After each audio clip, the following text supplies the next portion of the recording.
Muito bem, chegamos então à última parte dessa nossa aula sobre a pessoa de Jesus, sobre o discipulado de Jesus, e eu quero terminar essa aula trazendo uma compreensão para você a respeito desse discipulado.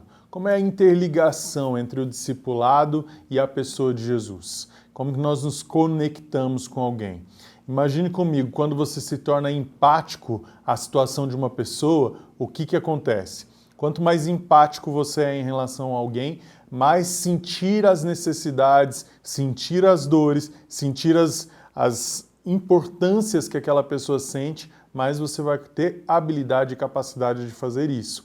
Assim também, a melhor forma de nós nos discipularmos com Jesus é através de conhecer a pessoa de Jesus. Sendo assim, então, o discipulado é uma relação na qual, a cada vez mais, nós provamos experiências de Jesus e ele prova as nossas experiências, né? A vida dele vai dando forma à nossa condição de vida. E para um discípulo, isso envolve provar de algumas coisas que o próprio Jesus provou.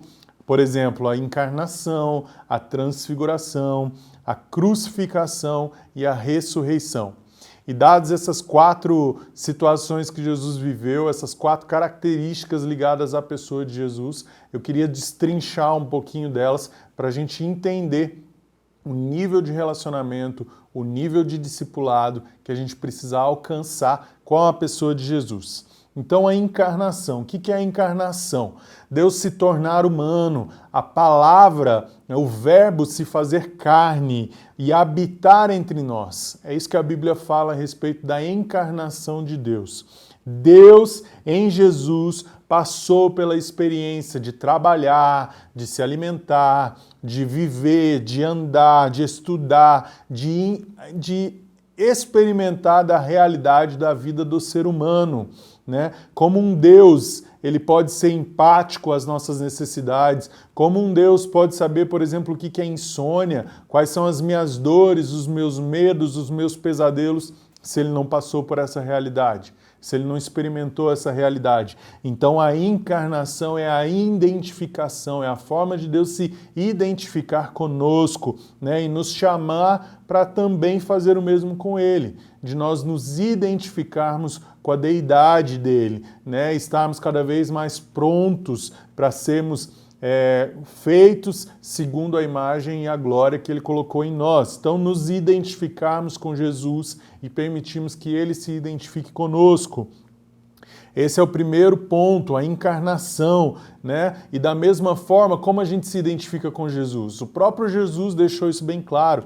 Quando a gente se identifica com os pobres, com os oprimidos, com os desabrigados, com os órfãos, com as viúvas, com os necessitados, quando a gente faz algo por alguém que está nesse tipo de condição, o próprio Senhor fala, você está fazendo para mim. Você está olhando para mim, vendo a minha necessidade, você vai ser recebido no céu porque você olhou para mim, se identificou comigo. Então esse é o primeiro ponto, nós nos identificarmos num discipulado da encarnação, né? Deixar Cristo encarnar em nós, deixar que os feitos de Cristo gritem a respeito da empatia que nós precisamos ter nos nossos relacionamentos, olhar mais para quem precisa, olhar mais para quem não tem tantas oportunidades e deixar a glória de Deus resplandecer em nós. Como que essa glória vai resplandecer? Através do segundo ponto, a transfiguração, né? Jesus comungou com o Pai de tal maneira que a sua face mudou, que o seu corpo mudou, que a sua forma habitual de vida se transfigurou e resplandeceu o quê? Na beleza de Deus. Lucas capítulo 9 vai falar sobre a transfiguração de Jesus, né? E quando seguimos a Jesus e experimentamos a experiência de sermos transfigurados, a glória resplandece em nós a ponto das pessoas perceberem. Já viu, por exemplo, quando você está na rua assim e alguém fala para você, nossa, a sua face está tão brilhante, Você está tão iluminado, é quando nós resplandecemos a glória de Deus. O Senhor se manifesta através de nós, e mesmo que não haja uma luz, mesmo que não haja uma forma visível dele em nós, a glória dele é manifesta através de um sorriso, através de um rosto brilhante, de um rosto alegre. Já viu quando você percebe uma pessoa que vivia uma vida ruim, vivia uma vida de transgressão e agora conhece a Jesus, e a partir do caminhar dessa pessoa com Jesus, a fisionomia dela muda? É isso. É a glória do Senhor transfigurando, é a glória do Senhor resplandecendo através da minha e da sua pessoa. Outra característica da vida de Jesus que nós precisamos trazer para dentro do nosso discipulado com o Senhor: a crucificação, viver da cruz. Viver da cruz, irmão. Lá Jesus desistiu da vida dele em prol da nossa vida.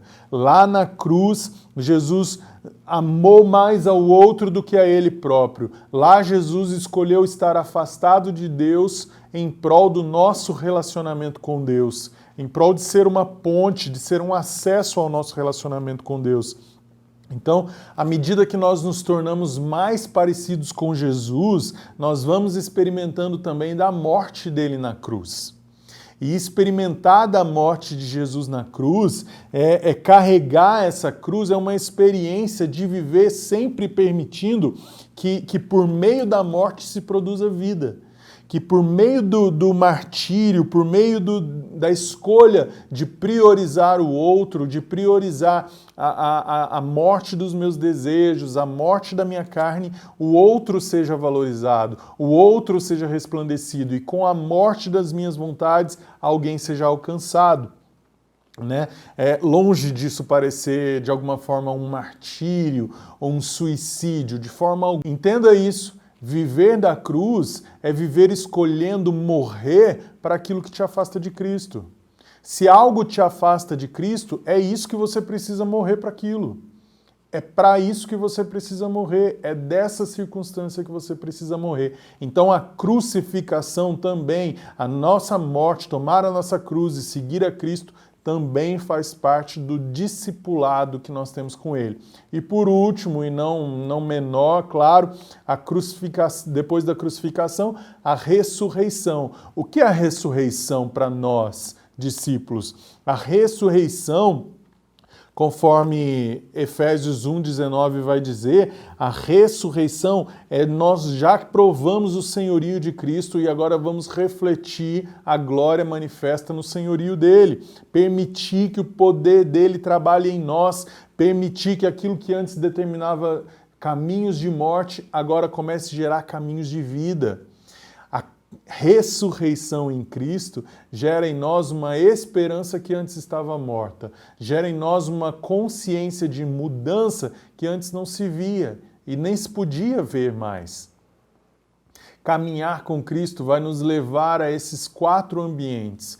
E não é simplesmente eu entrar no ambiente hoje da transfiguração, ou eu entrar no ambiente da crucificação, da encarnação de Deus em mim, mas é durante os meus processos de vida eu permitir que hoje, nas minhas circunstâncias de hoje, Cristo seja encarnado, Cristo seja transfigurado, Cristo seja crucificado e, por fim, Cristo seja ressurreto dentro de mim. Nosso espírito e a nossa vida vai viver constantes situações onde nós vamos precisar encarnar, onde nós vamos precisar apontar com a nossa própria vida a manifestação da glória de Deus. Então, o que eu ganho? Se eu vou passar pela crucificação, se eu vou passar pela dor, pelo martírio desse processo todo, o que eu ganho por seguir a Jesus? E o primeiro ganho é simplesmente a pessoa de Jesus. Você quer ganho maior na sua vida do que estar com Jesus? Seguir a Jesus, permitir que Jesus se manifeste, seja transfigurado, ressurreto na sua vida, é permitir com que o que você menos tem de habilidade aconteça dentro de você, que é se relacionar com o próprio Deus. Então, o seu primeiro ganho é a própria pessoa de Jesus. Se isso não tem valor para você, nada mais vai ter. Essa é a verdade. Se a própria pessoa não tiver um mínimo de valor para você, nada mais vai ter algum valor para você. E nós trocamos muitas vezes a nossa experiência por uma relação medíocre. Mas o chamado para o discipulado é justamente o contrário. É trocar essa vida medíocre, trocar essa vida mediana por uma experiência, um relacionamento mais próximo com Jesus. Entenda uma coisa. Toda vez que Jesus ia dar um comando, estabelecer uma nova forma de fazer alguma coisa, ele tirava a gente da mediocridade. Quando eu digo mediocridade, eu digo no sentido de medianidade, né? De viver aquela vida mediana, medíocre. Na verdade, quando Jesus falava assim, olha, a lei fala para você que você não pode matar. Agora, eu, porém, vos digo, além de não matar, você precisa experimentar algo novo, você precisa gerar vida, né? A lei falava para você que você não pode mais roubar. Agora, além de não roubar, eu, porém, vos digo, você não rouba mais, você trabalha dignamente, com o suor do seu trabalho você ajuda outras pessoas. Olha isso. Jesus tira a gente simplesmente aquele conceito de se eu roubava, agora eu não roubo mais. Eu matava, agora eu não mato mais. Jesus não te coloca nesse nível de moralidade. Jesus exige de você um sacrifício maior. Eu não matava, mas agora, além de não matar, eu resgato outros para que outras vidas não sejam perdidas. Agora, além de não roubar, eu trabalho com honestidade e, além da minha honestidade, com o meu suor, eu distribuo abençoando outras vidas. É sair de um nível de relacionamento medíocre, mediano, e assumir um nível de relacionamento extraordinário, excepcional. É para isso que Jesus nos chama. O relacionamento com Jesus é extraordinário e excepcional. E a sua vida precisa ser alcançada por esse nível de relacionamento. E é para isso que nós estamos conhecendo a pessoa de Deus. Agora nós terminamos aqui essa aula da pessoa de Jesus e nós vamos entrar na aula do Templos do Espírito. Como templos do Espírito, conhecendo e adorando a Deus, me discipulando, me permitindo ser transformado por Jesus, como que Ele vai habitar dentro de mim? Como que Ele vai transformar o que existe dentro de mim? É o que a gente vai ver na próxima aula. Deus te abençoe.